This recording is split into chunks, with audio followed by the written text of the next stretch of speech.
আমি তো আগে কিছুই পড়ি নাই, কিন্তু আমি চাচ্ছি টেস্টে একটা ভালো রেজাল্ট করার জন্য। কিভাবে পড়লে আমি টেস্টে ভালো রেজাল্ট করতে পারি? চলো আজকে আমরা এমন 4টা বিষয় দেখব, যেই 4টা বিষয় ফলো করলেই তুমি টেস্টে ভালো একটা রেজাল্ট করতে পারো। প্রথম তোমাকে যেই কাজটা করতে হবে সেটা হচ্ছে সিলেবাস শেষ করতে হবে।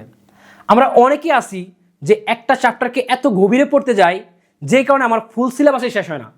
যে কারণে তোমার যেই জিনিসটা হয় সেটা হচ্ছে তোমার কনফিডেন্স অনেক বেশি লো হয়ে যায়। এই জন্য তোমাকে মূল টপিক ধরে ধরে তোমাকে ফার্স্টলি হচ্ছে গিয়ে সিলেবাসটা একবার শেষ করতে হবে।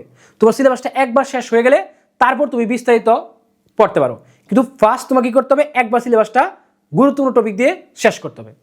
সেকেন্ড যে কাজটা করতে হবে, গুরুত্বপূর্ণ অধ্যায়। দেখো তোমার বইয়ে যতগুলো অধ্যায় আছে সবগুলো অধ্যায় সমভাবে গুরুত্বপূর্ণ না।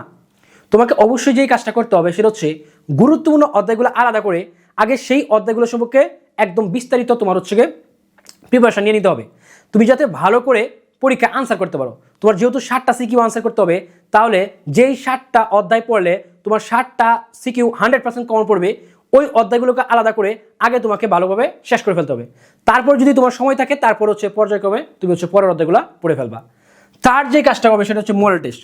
দেখো শিক্ষার্থীরা সবচেয়ে বেশি খারাপ রেজাল্ট করে টেস্টে বা ফাইনালে একটা মাত্র কারণ, সেটা হচ্ছে পর্যাপ্ত পরিমাণ মডেল টেস্ট না দেওয়া।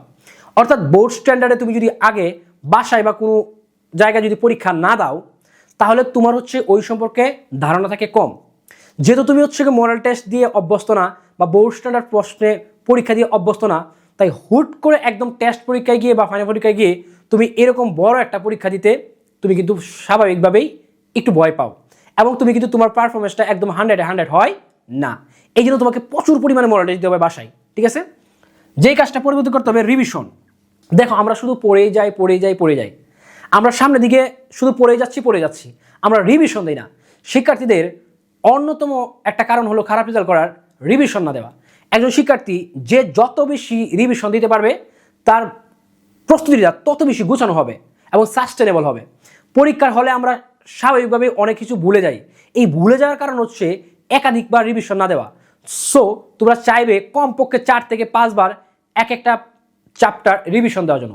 সো যার যত বেশি রিভিশন দেওয়ার ক্ষমতা বেশি, তার রেজাল্ট তত বেশি ভালো।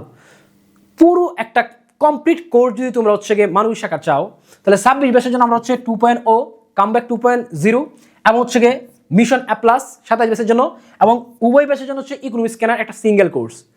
এই কোর্সগুলো এমনভাবে সাজানো হয়েছে, যদি কোনো একজন শিক্ষার্থী আগে কিছুই না পড়ে, তারপরও সে বেসিক থেকে একদম অ্যাডভান্স লেভেল অবধি প্রস্তুতিটা গুছাতে পারবে, এবং তাকে ACE-তে একটা A+ পেতে সর্বোচ্চ সহায়তা করবে আমাদের এই কোর্সটি। সো তুমি যদি এই কোর্সটা কিনতে চাও, অতি সত্বর তুমি হচ্ছে আমাদের পেজে মেসেজ করে দাও। তোমার প্রস্তুতি আশা করি অনেক বেশি সুন্দর হবে এবং গোছানো হবে। Thank you.